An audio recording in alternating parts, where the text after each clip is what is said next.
Since 2001, the federal government has spent $34 billion on militarizing our local police enforcement. So you're seeing this all throughout the country. I think the most notable case is in North Dakota. In Fargo, North Dakota, they just recently approved $8 million in funding to give the town military-style assault rifles, Kevlar helmets. They even got this $256,000 armored truck, which they are using for nothing.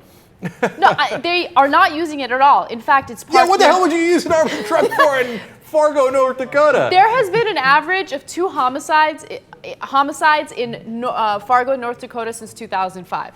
They've never had a terrorist attack. Like, there's absolutely no violence in that town. Okay. Like, it's totally fine. Why do they need to have a militarized police team there? It doesn't make any sense at all. Of course it does. It's a huge waste of money. But I know what you're going to say, so let me say it before you do. I want to make the good point.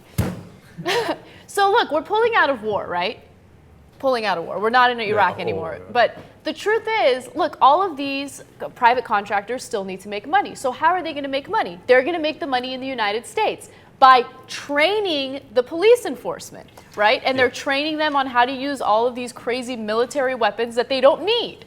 So there's 2 layers of this, 3 layers. One that Anna just mentioned. Second is that the weapons itself. You got to sell all those weapons. There's the weapons makers. They're like, well, I got all these assault rifles that I need to sell to someone.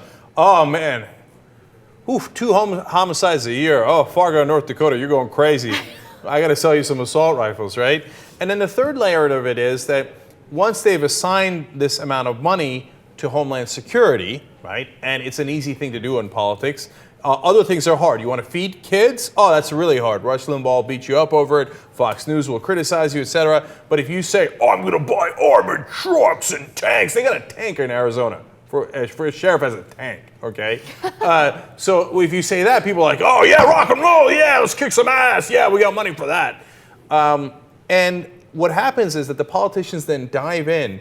And instead of the money going to where you need it, and honestly, you need it a lot more in New York, Washington, and larger cities like LA, San Francisco, et cetera, which are historically have been bigger targets for terrorists, obviously New York and DC being the prime targets. Mm-hmm. No, the senator from North Dakota comes in and goes, well, I'm going to throw my weight around, and I'm going to grab some of that money. Do I need it in North Dakota? No, but does it help me? Because then the guy that makes weapons in my area then funnels some of that money back to me, and I get to go around Fargo saying, oh, I'm the guy who brought the armored truck to town. Right. And so they spread it out all across the country, becomes huge pork barrel spending, which conservatives are supposed to be against, but in reality, love. They do love it. And, you know, a couple points on this. Not only is it horrible because we're wasting our funding on this nonsense, it's also bad because even though these police departments don't need this equipment, they will still use it, and they'll use it for stupid things. Like, for instance, they'll go to they'll raid a party, for instance, right?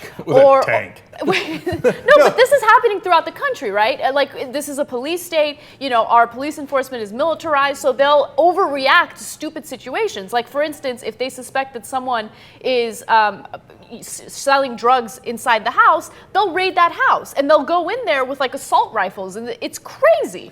Yeah, now look, if you got a serious drug dealer on your hands and you want to go in with proper weapons, nobody's going to argue with you, right? But I'll give you another example. Steven Seagal shooting a reality show down in Arizona with Sheriff Joe.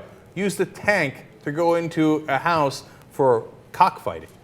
Oh, meanwhile, you know what's happening in other cities? To give you a sense of how perverted our system is, in New Jersey, Chris Christie's decided that he's not going to give as much money to the cities. He's taken, for example, from Newark, about 40% of their budget for police forces. So while these guys are going around in tanks and blimps, they cut their police force in Newark and Camden drastically. Camden is one of the top 2 highest crime-ridden cities in the country per capita. They cut the police force. Guess what happened? Crime skyrocketed. I did not see that coming. Right. There's a city in Texas that got rid of their police department entirely. So there's like an 18th layer to this absurdity. While some cities are way over-militarized, others can't even afford their police departments. And why is that? Because some cities have powerful politicians, others don't have as powerful a politician, or the Republicans say, hey, you know what? You live in Newark, I don't give a damn about you. Sad day for you, okay? And I'm not going to give you money. I don't care how much crime is there. You live in Fargo, North Dakota, all of a sudden, hey, you know what? You got all this equipment you can't even use. Unfortunately, that's justice in America.